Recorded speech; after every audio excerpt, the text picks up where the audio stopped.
যে হাই স্কুলের একটা টিম হলো একটা প্রোগ্রাম আইডেন্টিফাই করছে বেশি ধরা প্রোগ্রামের আন্ডারে প্রোগ্রামের আন্ডারে সামনে প্রোগ্রামও প্রোগ্রাম আইডেন্টিফাই করেছে তো ইহতে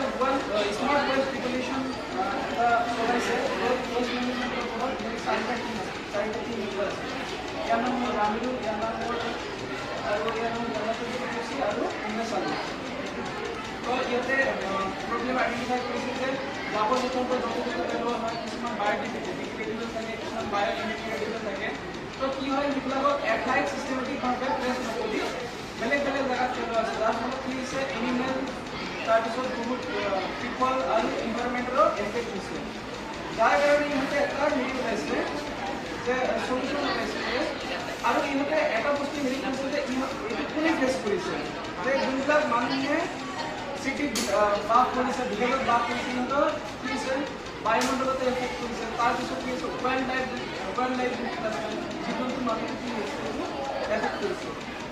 দেন ইহঁতে এটা সলিউশ্যন ওলাইছে স্মাৰ্ট ওয়েস্ট ৰেগুলেশ্যন বুলি তাতে কি কৰিছে টু বিন চিষ্টেম বায়'ডিগ্ৰেডেবল মানে দুটা ডাষ্টবিন হ'ব লাগে এটা বায়'ডিগ্ৰেডেবলৰ কাৰণে আৰু এটা নন বায়'ডিগ্ৰেডেবল বায়'ডিগ্ৰেডেবলৰ কাৰণে কি কৰিব লাগে য'ত আপোনাৰ যোনবিলাক বস্তু পচি যায় সেইবিলাক দিব আৰু য'ত মানে প্লাষ্টিক এটা বস্তু আৰু ড্ৰাই ৱেষ্ট এটা থাকিব আৰু এটা মানে কি থাকিব ৱেট ৱেষ্ট থাকিব তো